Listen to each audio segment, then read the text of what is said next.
Good evening, everyone. This is the fourth webinar in this series, Polish Talk Mondays with Jewish Historical Institute, which is a cooperation between Mורשת, Mordechai Anelovich Memorial Education and Research Center, the Polish Institute in Tel Aviv, and the Jewish Historical Institute in Warsaw. This evening, we are hosting Dr. Maria Ferenc. We will have 45 minutes of lecture with presentation and then approximately 15 minutes for questions from the audience. When we'll get to the question session, please submit your questions via the Q&A button on your screen and not via the chat. If you would like to write your questions in Hebrew or in Polish, it's possible. We will do our best to translate it into English. Dr. Maria Ferenc is a sociologist and cultural historian of Polish Jews during the Holocaust. Wrote a PhD dissertation entitled Sources and Meanings of Information in the Warsaw Ghetto at the University of Warsaw. She is a researcher at the Jewish Historical Institute in Warsaw, where she coordinates research project Encyclopedia of Warsaw Ghetto. She has published, for example, in Zagłada Żydów, Gal-Ed, Media History, Annales de Démographie Historique, Radical History Review.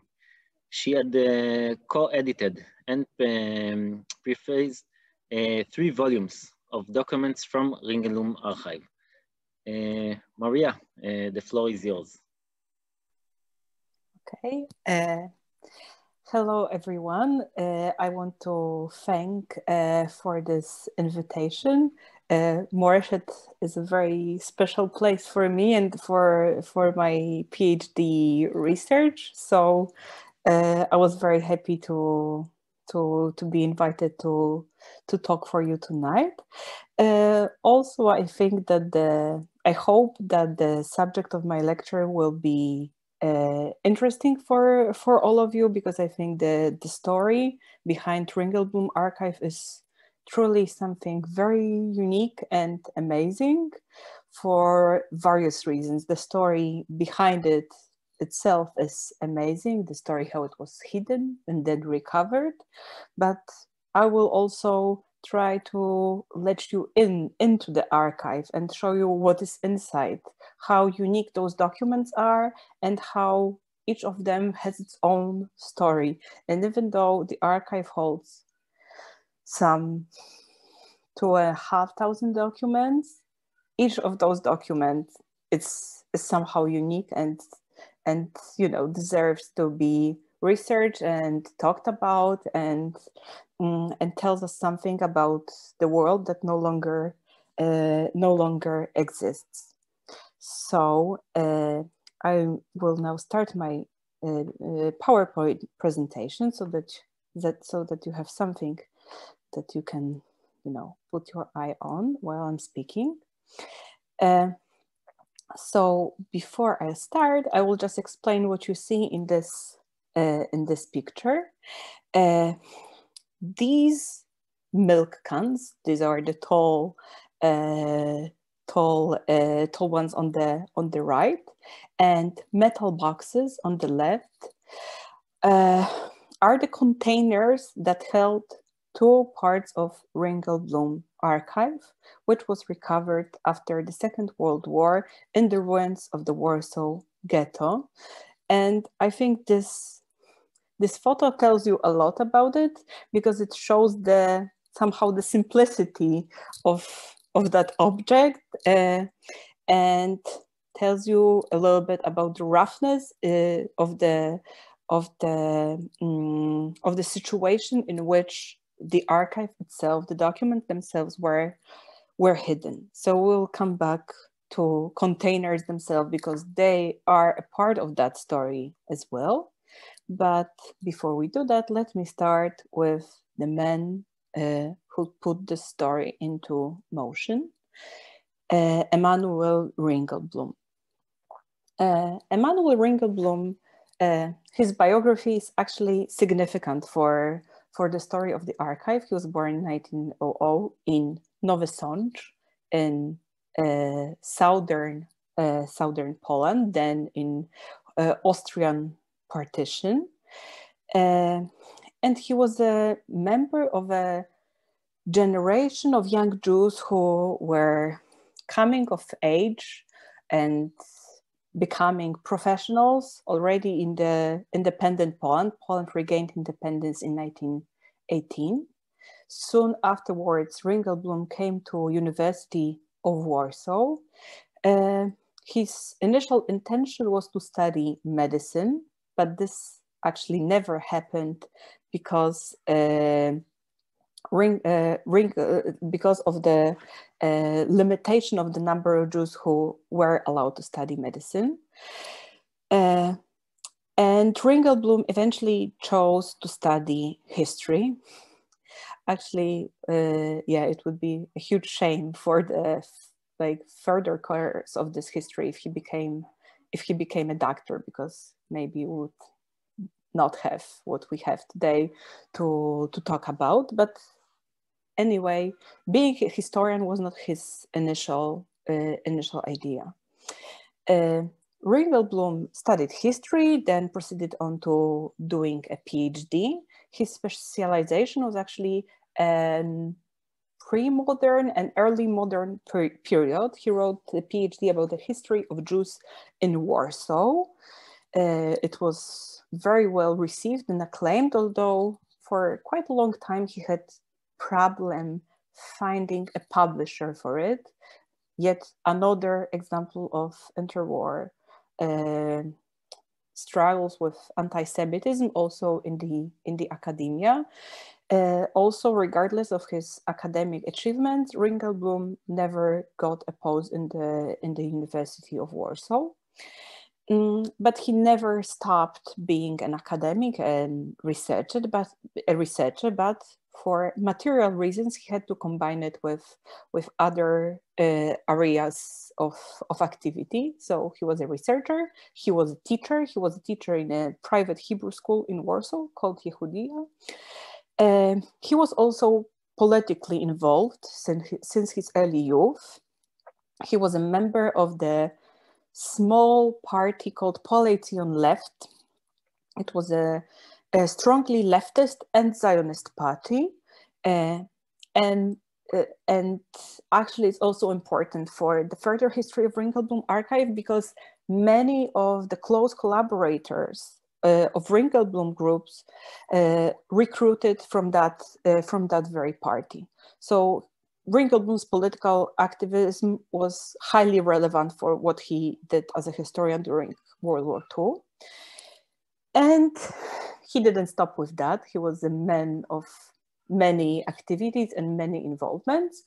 In 1930s, he was highly engaged in social activism. He was connected with American Joint Distribution Committee, very active in this field. He was supporting the community for the study of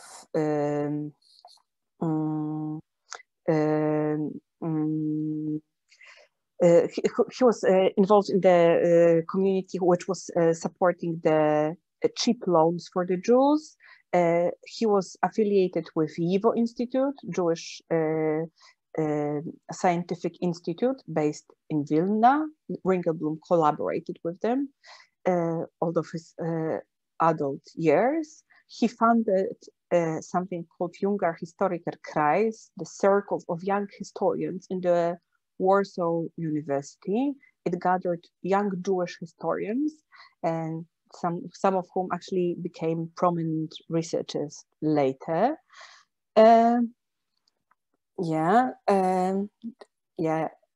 Joint Distribution Committee I told you about, and actually it connects interestingly with one aspect of his immediate pre-war history.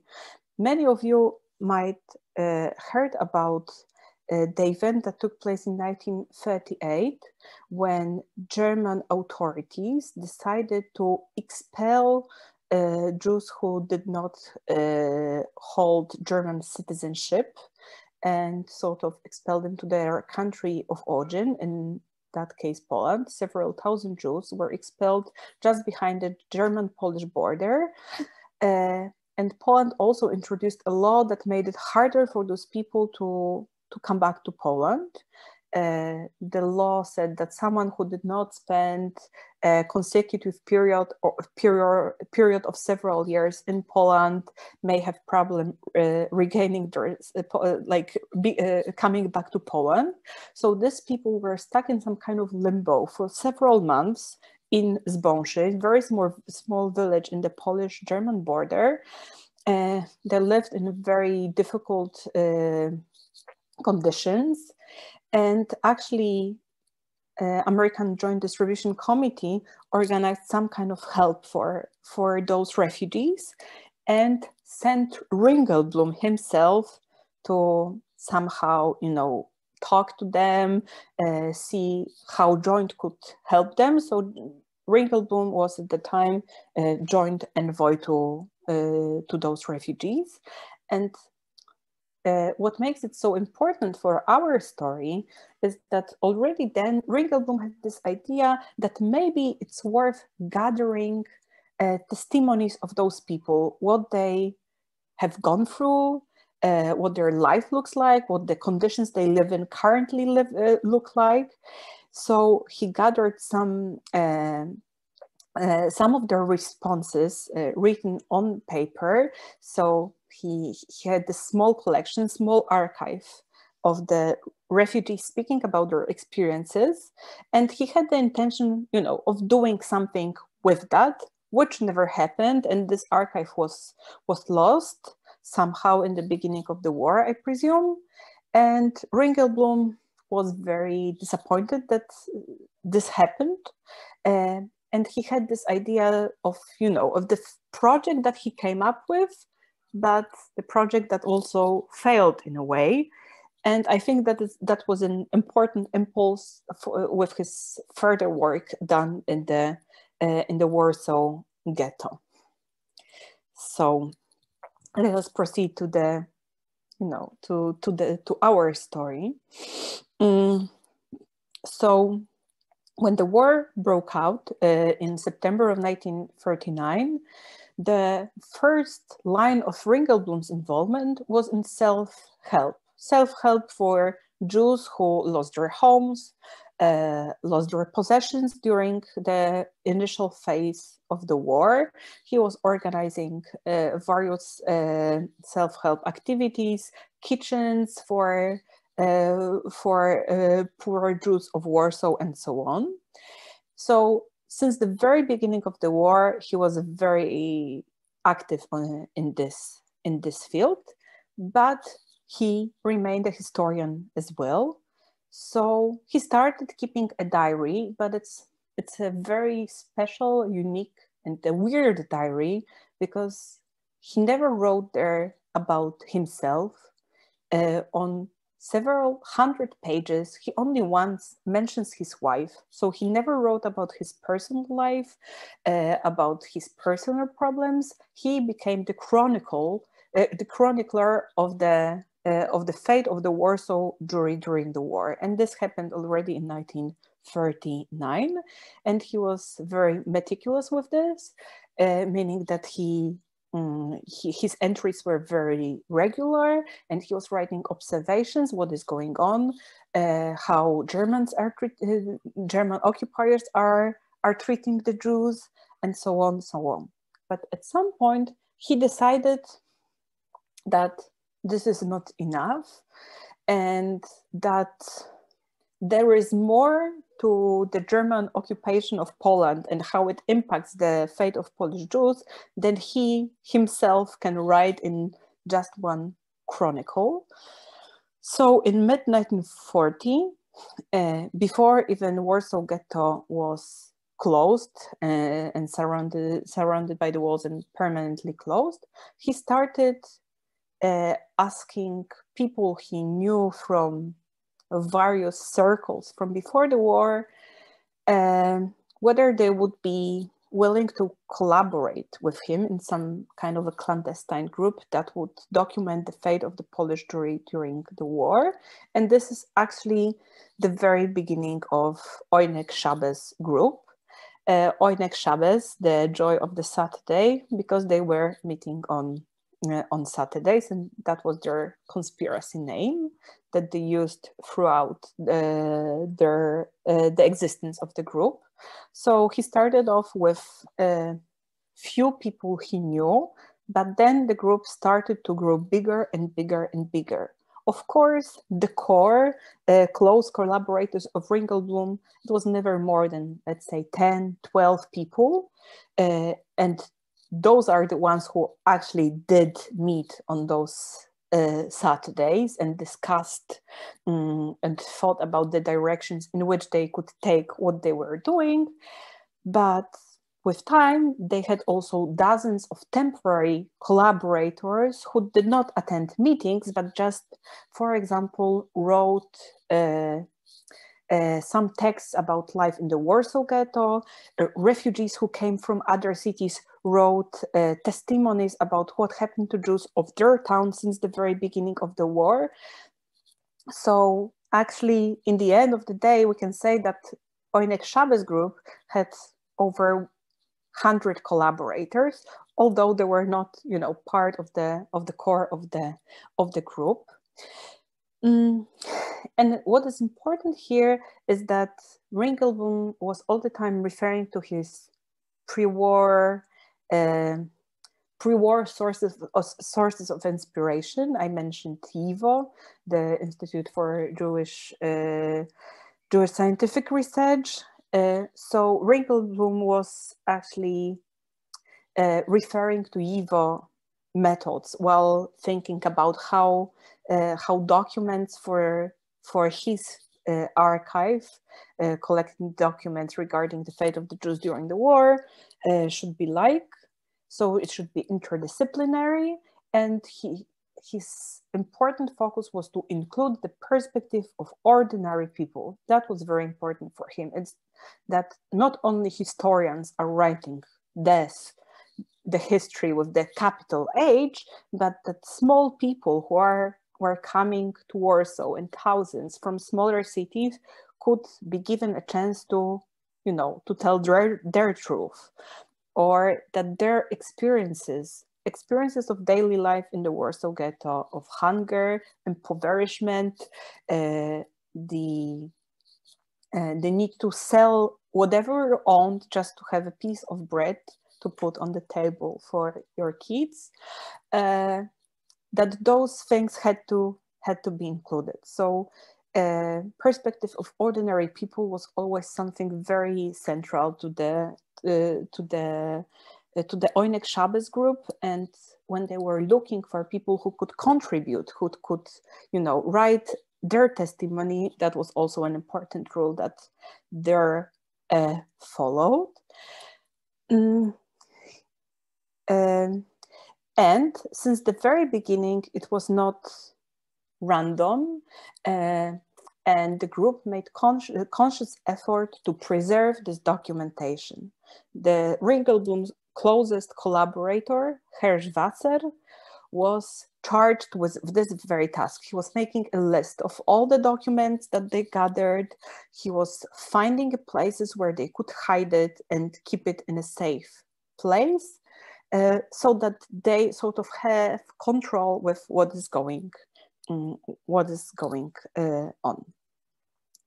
So let us now look, so that you have a little bit sense of how it looks time-wise, with timeline of the war and the timeline of how the archive of the team that made the Reinglebloom archive worked. So I told you already that in September, October, slightly before the Warsaw Ghetto had been sealed off, the group met for the first time. The group worked all the time through 1941, had been gathering documentation relentlessly, not only on the fate of Warsaw Ghetto, although this was the primary concern, but also other Jewish communities. And then I think this is important to know, because some sort of breaking point comes with the moment when when the second stage of the Holocaust begins, when Jews are not only impoverished and dying of hunger and diseases in the ghettos, but since the beginning of implementation of actual planned extermination in death camps. And this is something that also impacted very strongly the activity of the Reinglebloom archive, because when they heard first news about the Holocaust, they decided that this is the priority now, to get as much knowledge about this as possible and not to focus only on gathering more and more testimonies about the life in the Warsaw Ghetto. They had a sense that something unprecedented is coming and going on, and that it cannot be omitted. In February of 1942, escapees from the Chełmno death camp and from that area reached Warsaw, gave their testimonies. Slowly afterwards, they were reached by the news of Bełżec death camp, then Sobibór, Auschwitz. So there was an imminent feeling that something similar might actually happen in Warsaw. So at this point of time, they focused on gathering as much documentation, testimony, and accounts about the functioning of the death camps as possible. And indeed, the wave of extermination finally reached Warsaw. In July 22nd, the first liquidation of the Warsaw Ghetto had started. And let's say 10, 12 days afterwards, the group, the Reinglebloom and Wasser and the top management of the group decided that it's a time to hide those documents that were gathered up until this point. So they did that, and the first the boxes that you see in the first picture were the containers for the first part of the archive, the ones in the left. So this is when the first part was buried, and the second part was buried several months after. We don't know exactly when, because no one who was present at the hiding of the second part lived until the end of the war. So we can only presume, and we can only guess that it was sometime in February, because the last document, the last in terms of chronologically speaking, that is in the second part of the archive, is dated, I think, February 4th. So we can assume it was sometime in February, but we don't know exactly when. And I will tell you how it impacted the post-war story of recovering the archive. So when the war was over,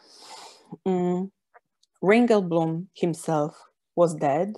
He died. He was killed, denounced, because he was in hiding on the Polish side of Warsaw, on the Aryan side, so-called, and he was denounced by one of the neighbors of his helper. So he, his wife, his son, and 20-some other Jews who were hiding with them were all killed. So Reinglebloom died in 1944. Almost all collaborators of Reinglebloom archive also died. And from this most important collaborators, luckily, Hersch Wasser, the closest collaborator of Emanuel Reinglebloom, and his wife Bluma were the ones who managed to actually survive. What was important in that regard, that Wasser knew exactly where the first part was buried, because he was still present at the ghetto when that happened. He didn't know where the second part was buried, but he was able to point to the address where they could look for the first part. Although it was not an easy process, because as you can see in the picture that I'm showing right now, The former area of the Warsaw Ghetto looked like that. It was a city of ruin, pile of rubbish, few meters high, where it was hard to make out where a street was, not to mention to find a particular address. And there were also financial problems. Thousands of Jewish refugees who managed to survive the war in the Soviet Union were coming back to Poland. The people who spent the war in hiding were, trying to recover their lives. All these people needed financial support, and it was very difficult for the Jewish institutions to come up with the money to find the Rינגלבלום archive. Even though Wasser and the other collaborator that survived the war, Rachela Auerbach, published articles calling on that very important archive is hidden somewhere there, we have to find it, and so on and so on. But still, it was financial priorities that impacted this entire situation. But eventually in 1946, they managed to gather the money to recover the archive, and the photo on the left shows the moment of recovering the first part of the archive from the cellar of the school on Nowolipki 68th Street. This is where it was hidden, and this is what Wasser knew. Just to tell you at least briefly, so that you know, the second part was found in the 1950, but only by accident, because as I mentioned, Wasser didn't know where it was buried. So he was pointing to various different locations that came to his mind. None of them proved to be the right one. And eventually, in 1950, when a new housing district was being built on the ruins of the ghetto, two buildmen found by accident milk cans that you will see on the right pictures containing the second part of the archive. So it was really an accident or a miracle, whatever you choose to call it. It was absolutely surprising for everybody.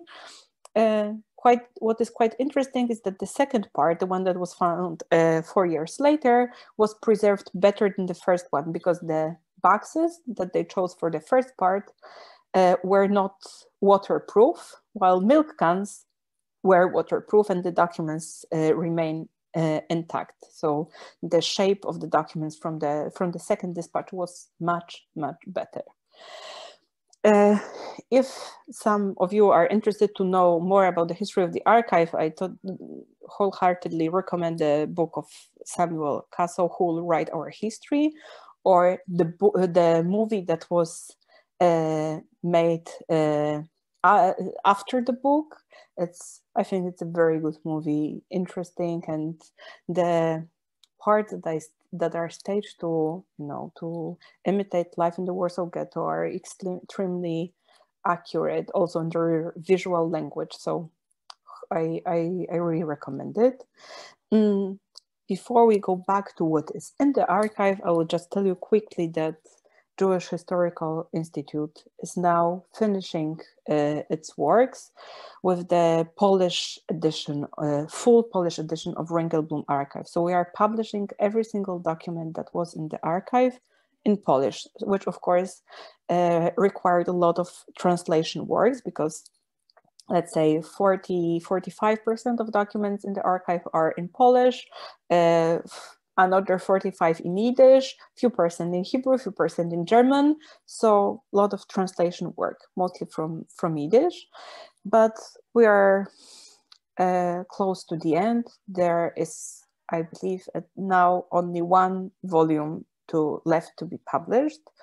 And then we have a whole edition of 36 volumes divided thematically. And now we are starting another chapter, and we're doing a full edition in English. I will tell you in the end where you can find those books online if you're interested to look at them, because they are digitized and available through our website, so you can look at them. So I told you an interesting, I hope interesting story behind the archive, but let's see now what is in there. Why is it so important? Why is it so unique? And I will show you a few categories of documents that can be found there, but I will tell a little bit more about few of them. The first one that I chose are photos depicting life in Warsaw Ghetto. There are several photos in the archive, although not so many. I would say around 50, 60 photos. So as you can say, oh, it's just a drop in the ocean of images from the Holocaust. There are so many of them. And my answer would be yes, of course, indeed. But those ones are unique. Why? Mostly because they were not made by Germans, and they're representing a different perspective. The photos that were preserved in Rינגלבלום archive were made by the Jewish photographers who worked in the ghetto and who were commissioned by Rינגלבלום group to document the life in the Warsaw Ghetto. So it's a very different relationship, I would say, between the people who are being photographed and the one who is photographing them. Because, if someone who is a soldier, a German soldier, is taking a photo, there is a very clear power hierarchy involved there. And here, it's a photo of Jews made by a Jew who also experienced the same fate, also lived in the ghetto, and somehow it depicts the internal perspective of the ghetto, not of someone who is, just a visitor and wants to focus on something weird, something particularly horrible. So I think this is what makes it important and special, and also that this is also a sort of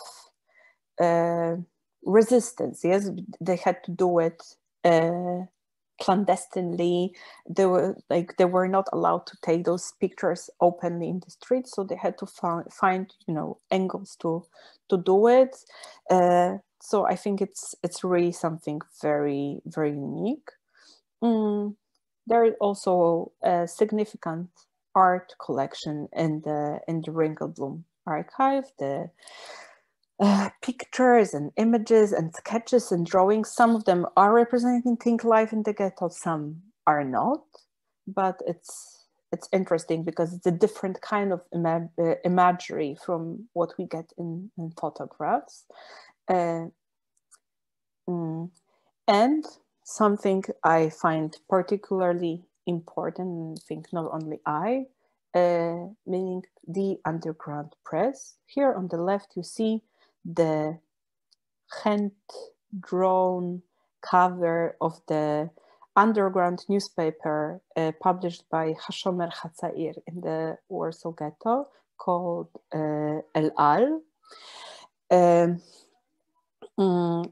Most major parties and youth movements operating in the ghetto were publishing their own newspapers, which are, for us as researchers today, an invaluable source to what were different perspectives of looking at events during World War II, how those people imagined their future, because especially newspapers that were addressed to the youth devoted a lot of attention of what our life will be like after the war, which is very interesting to see how this perspective is evolving. Also, many of these newspapers contained first news about the Holocaust that those movements or parties got through their representatives in other cities. So it's a huge window to see what those people actually knew about the Holocaust, about the extermination of Jews in other places than Warsaw, before the extermination in Warsaw actually began. That was an invaluable source for myself when I was writing my dissertation, because I was asking a question: what Jews knew about what is going on outside of the ghetto? What did they know about the Holocaust, for example? And the press brings a lot of answers.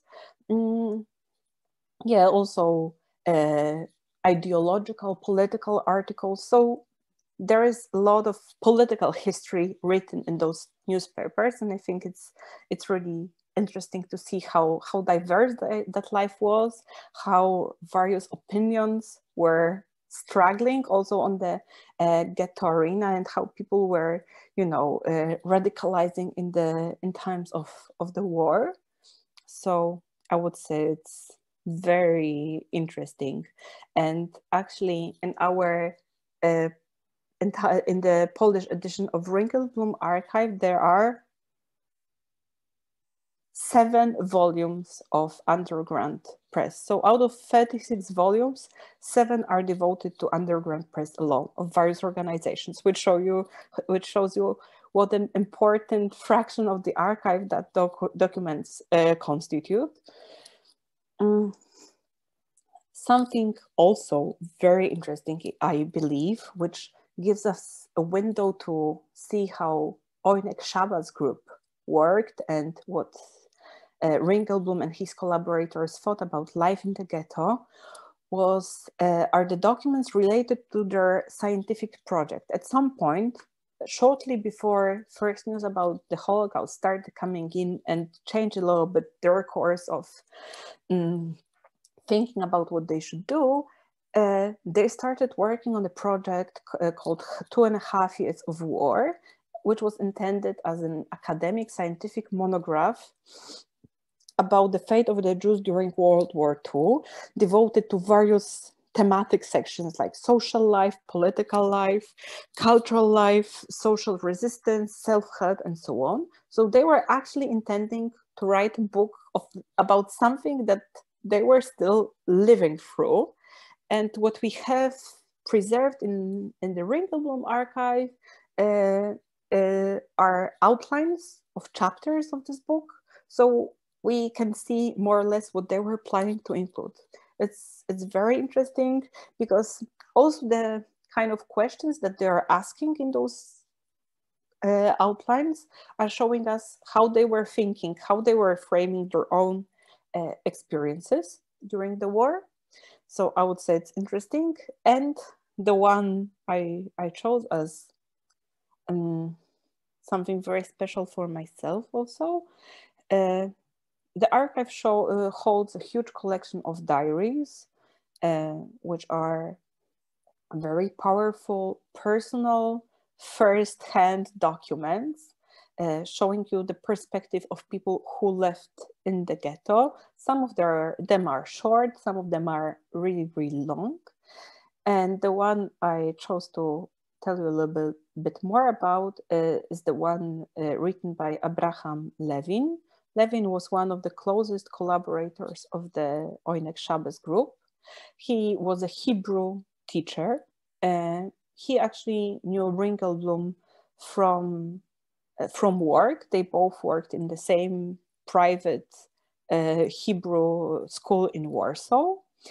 And Levin was writing a diary for quite a long time, first in Yiddish, as you can see on the right, and then after the first liquidation action in Warsaw Ghetto had started, he switched to Hebrew.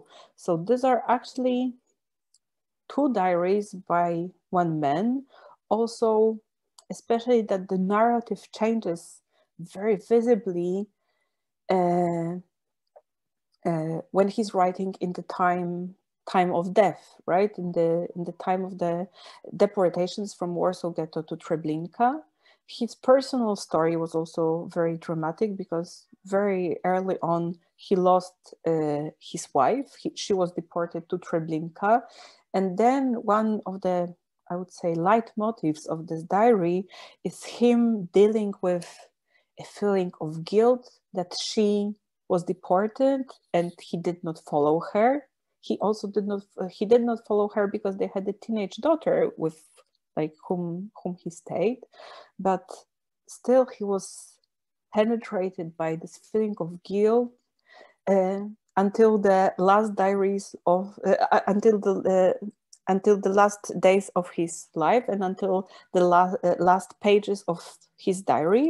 He died during the second wave of second liquidation of the Warsaw Ghetto already in 1943. So this diary anyway is an extremely important document that gives you a very personal perspective on the Holocaust as it's going on, and tells us a lot about atmosphere in the ghetto.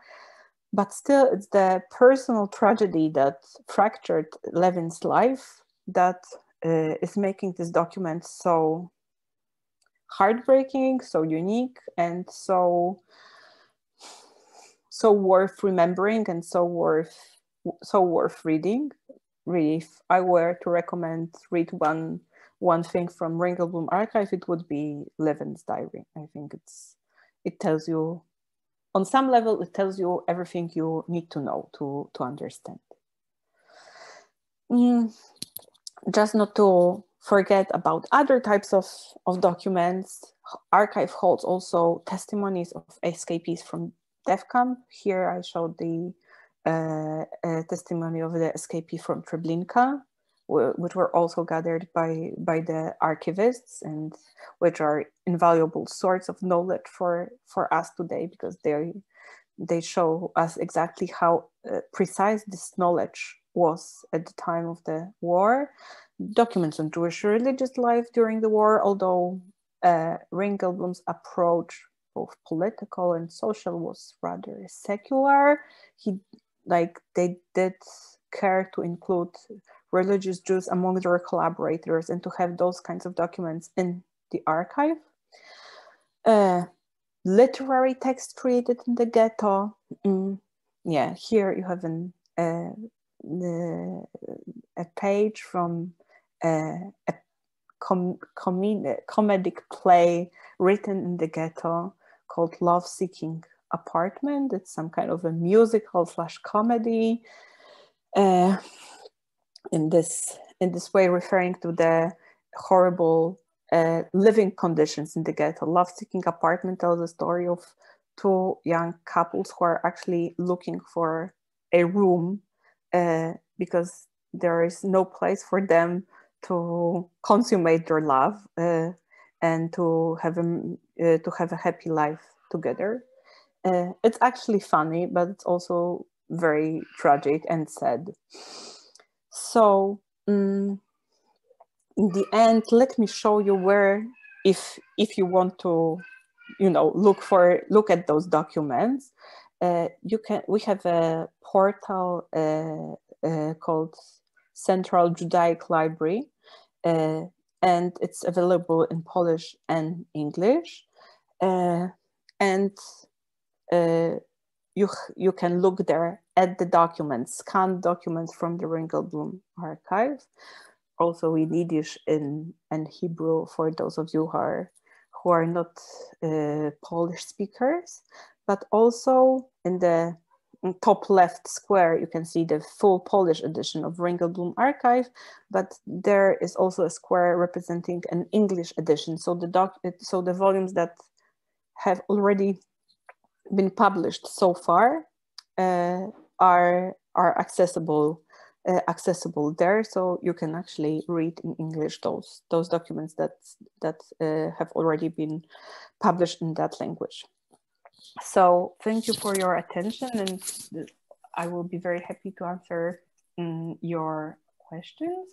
And I'm giving you my email in case some of you want to contact me with some more personal queries or need to know something more. Great, thank you very much. Now let's look what are the questions we got. Okay, those are to start with two general questions. Not precisely about the archive, but you can tell us if it's possible for you to answer. When actually the precise date Ghetto Warsaw started, when Jewish families forced to evacuate their homes and depart to the ghetto. So the Warsaw Ghetto was closed on November 16, 1940. So over a year after the war had started. And the preparations and the process of moving lasted, let's say, 1.5 months before that. So not that much time. And of course, Jewish families who lived outside of the area indicated as the future ghetto had to move there, and Polish families who lived in the area had to move out. There were more Jews who had to move in than the Poles who had to move out, which made the situation easier and potentially profitable for the Poles. The exchange of flats theoretically was to be conducted without money, but in fact, people paid a huge sums to get at least a room in the ghetto. So they were offering their, furnitured apartments on what was to become an Aryan side of Warsaw in exchange for a crappy room, just because they had to be in the ghetto. And, with the time running, offers were more and more limited. So, so this process was actually very, very difficult, I would say. There is a question. What were the chances or ways of being smuggled or escape out from the ghetto? But I will adjust it a bit to our subject. And I would like to ask if they tried, the Rינגלבלום or others, tried to smuggle the archive or part of the archive outside the ghetto before they hide it. I mean, why did they choose to hide it inside the ghetto while they knew that the chances that this place will survive are not Actually, I think nobody had expected at the time when either of the parts of the archive was being buried that this is what will remain of the Warsaw Ghetto, because the Warsaw Ghetto was that demolished only after the Warsaw Ghetto uprising. And it was a very, planned and time-consuming German action to actually burn down and then demolish all the houses as some kind of revenge or sign of eradication of the Jews from the fabric of the city of Warsaw.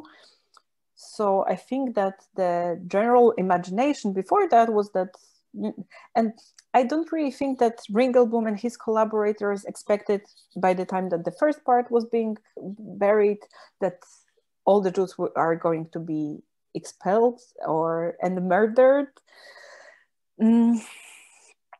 Yeah, and I still think that it was safer because in the ghetto they knew the topography of the place. It did not involve risk of going to the Aryan site with, boxes of documents, actually. It was not an easy thing to hide. And actually we know that they did not manage to hide everything they had, probably because they had various hiding places in the ghetto, and they did not manage to gather all documentation in time, for it to be buried. So on the lists that Hirschwasser had made, we see the documents that are not there, which can also open up the subject of the third part of the archive, which we can discuss later. Well, we have questions exactly about it. Okay. About this. So, what about what's so-called the third part of this? Yeah, it's a very interesting subject, and of course, we do not know the final answers, although recent research tends to point to the fact that the third part did not actually exist, and that the whole concept emerged from the fact that after the war, when they were looking for the second part, Wasser was coming up with various locations like of the possible hideout of the second part, and he gave various addresses, one of which coincided with a place where few pages torn out from a diary were found. So this, this kind of founded the myth that something must have been there, and this area, which is now on the territory of the Chinese embassy in Warsaw, was archaeologically searched a few times, I think 2 times, and nothing was found there. Then a few years ago, archaeological works were conducted on the other part of the street in the park, and also nothing was found. I mean, they found cellars with interesting personal items of people who were probably hiding in those cellars during the Warsaw Ghetto uprising, but absolutely nothing relating to the archive. So it is not believed by the scholarly community, or at least majority of it, that it's Wasser's words that were misunderstood were the source of the of this interpretation. Although, as I said, there are documents that we know were in the archive and are not among the ones that survived until our times, although there are not so many of them. I would say it's rather tens than hundreds. So I don't think it's enough, to be treated as the whole third part. I think it's more likely that they were just kept somewhere else in a different hiding place, and that the team did not manage to gather that in time to be buried. So yeah. Maybe the next question is connected also to what you just said. Do any documents regarding the Jewish fighting organization exist in the archives parts that were discovered? Not really. I mean, a little bit, but not really, because, as I said, the archive was buried probably in February of 1943. So it's far too early for there to be any documentation regarding the uprising. We have some documents that we believe are somehow connected to the early activity of the Jewish fighting organization, meaning the leaflets, pamphlets that were put in various places of the ghetto. For example, regarding the killing of a traitor, of the Jewish policeman who was killed by the Jewish fighting organization, or a pamphlet saying don't present yourself for the deportation. And also we have many, let's say, few testimonies regarding the first military action in the Warsaw Ghetto in January of 1943. It was not yet the uprising, but this was the first time that Jews fought against Germans, armed Jews. So there are a few testimonies about that in the second part of the archive. So in that sense, you can say that yes, indeed, there are elements of the Jewish fighting organization story in the archive, although not as many as we would hope.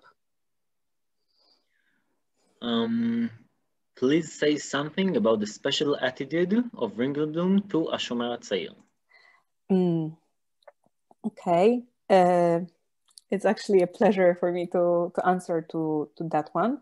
So as I mentioned, Rינגלבלום was a member of Polei Zion Left Party, which was intellectually influential and powerful group, but very small in terms of a number of supporters, and it was a small party. It was not Bund. But I would say that among the parties in the Warsaw Ghetto, except for the communists, of course, but this is a different case because this is, you know, not a Jewish party. Polity on left was definitely, even before the war, the one that was the most pro-Soviet party on the Jewish political arena. And Hashomer Hatzair was also a Zionist, strongly leftist movement.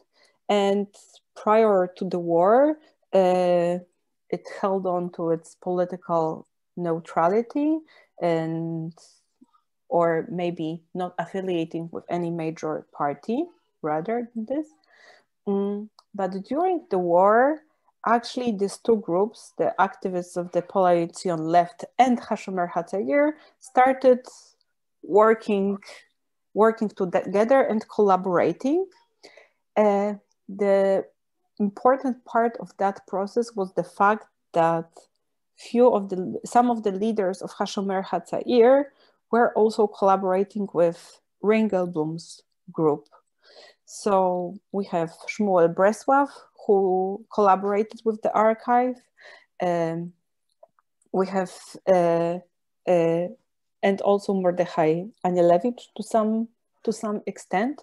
So the personal ties between the two groups and ideological affinities made them close. And also Reingelblum thought and wrote very highly of the youth affiliated with the Hashomer Hatzair, saying that they are different than other young people in the ghetto who are just thinking about pleasures and parties and escaping the reality that they live in, and that Hashomer Hatzair youth is more idealistic and devoted to the cause and so on. And I think this idea peaked after the first news of the Holocaust started to come to Warsaw, and when members of Hashomer Hatzair and also other other Zionist youth movements started to voice the idea of the armed resistance. And Reingelblum thought very highly of that idea, and I think it also culminated in a way in his written portrait of Anielewicz that he wrote while he was hiding on the Aryan side of Warsaw, already after the collapse of the Warsaw Ghetto Uprising. He wrote this rather long text saying that Mordechai Anielewicz was the hero that, you know, that's sort of realized our dreams. Well, that's. Yes, it's an amazing text. Questions especially for you. What is the focus of your PhD? Okay, so as I mentioned, my PhD was about what Jews in the Warsaw Ghetto knew about what was going on outside of the ghetto. And I was looking at various layers.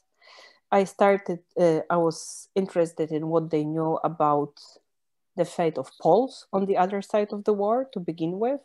What did they know about international events and how they understood them, meaning how they saw the impact of, I don't know, for example, events on the Russian front on their own fate, how they were thinking, you know, when the war would end and so on. And eventually the biggest question for me was, what did they know about the extermination of the Jews that started in other cities first, like, and how they imagined their own fate, how they thought what was going to happen to them. So I can see that already that the second question coming from the same person is whether the PhD will be available in English. I can only say that I hope so, and that I will be working on an English edition and I will make a proposal of the book to some publishers, and we'll see. Maybe yes, I hope so. I'd like to. Maybe the last two fast questions. The first one, I think you kind of answered it, but maybe you would like to add something. What is behind the name Oneg Shabbos? Does it have anything to do with Yud Lamed Peretz Oneg Shabbos?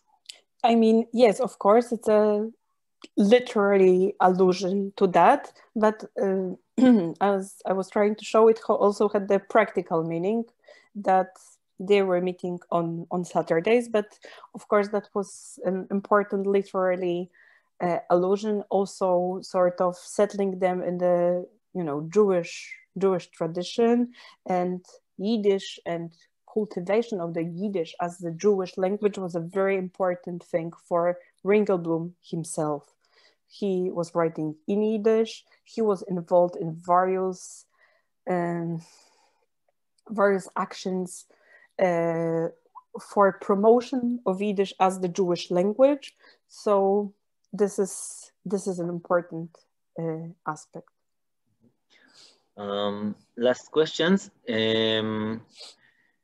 What is left to know? I mean, what researchers, in your opinion, should search or research in this archive now? I mean, I think that this is what is amazing about it, that there are still so many subjects that can be informed by this archive. One of my friends is working on her book about the artists and cultural life in the Warsaw Ghetto. So nothing could be done with this subject without Rינגלבלום archive. The other researchers that I happen to know work on the subject of the Jewish self-help during the war, how the legal help for Jews who were impoverished and starving was organized. So I think, this archive gives you, I don't want to say endless because it's never endless, but many opportunities to come up with ideas. So I think it will be used for many years from now on, especially that it depends also on the imagination of the researcher, like what questions you are going to ask those documents, because there certainly are answers to many questions that I cannot even come up with. So I think that a lot can be done. A lot of interesting literary texts that were written in the ghetto, still waiting to be analyzed, poems, short stories, essays, reportages, many things. Okay. So I would like to thank you very much, Maria. It was really fascinating. And thank you all for taking part on this fourth event of our series. I would like to thank also to Tom Fried from מורשת אנילביץ Memorial Education and Research Center, to Magdalena Shishkovska from the Emanuel Rינגלבלום Jewish Historical Institute, and to Yulia Mackiewicz from the Polish Institute in Tel Aviv. Thank you all, and thank you very much again, Maria. Thank you. And keep safe. Thank you. All the best to all of you, and thank you for attending the lecture. Thank you very much. Good evening.